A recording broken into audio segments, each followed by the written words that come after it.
have a question, Sure. maybe connected to what you just spoke about. Unlike in America, in Israel, the biggest, I guess you want to call them anti-Pfizer activists in Israel are leftists, or they call themselves now former leftists. There's one guy I'm thinking of, his name is Avi Barak, and I met with him, and he told me that he never thought that he'd be standing, in North Tel Aviv in front of Nitzan Horowitz's house with a bullhorn, and he was. And yet, Avi Barak, if you talk to him about everything else that's going on in Israel, he, for lack of a better term, he can't stand settlers. He thinks that he literally recently compared us to ISIS and Hamas and all the rest of it, which is completely insane to me.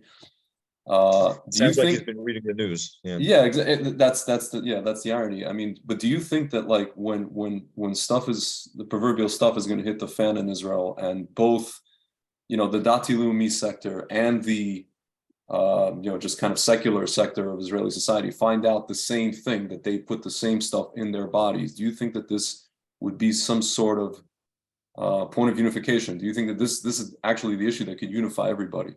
That's what, It has been, but I was at Arutz Sheva. I made many, many new friends who migrated from Haaretz newspaper. Because like you said, the former leftists, they couldn't believe that their beloved Haaretz was turning totalitarian fascist on them.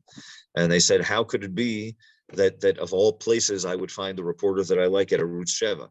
And we had it was sort of a temporary love affair, between the leftists and the rightists, who all lost their homes during the COVID era. But then when things started getting a little bit less hectic and less urgent and less horrible, so people kind of went back to their old proclivities and their old divisions of left and right. Not everybody.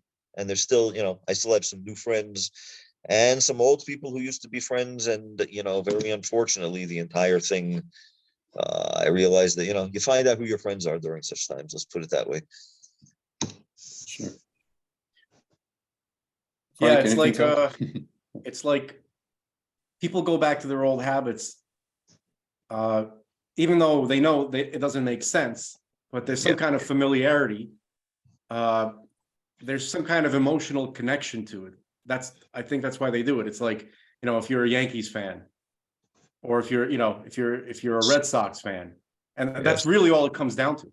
That's what people are like. That's a basic truth. And people who know that basic truth take full advantage of it. And I don't know how to get people to not be that way. News organizations are based on those feelings, on taking advantage of those feelings that people have. I read this newspaper because I'm a fan of this worldview. I read that newspaper because I'm a that fan, of this fan and that fan. So if you read every newspaper is that way. And if you read your newspapers that way, so that means you're automatically cutting yourself off from a certain view, and you're saying, I only want to know this. If you only want to know this, then fine. I mean, then then you'll get you'll reap what you sow.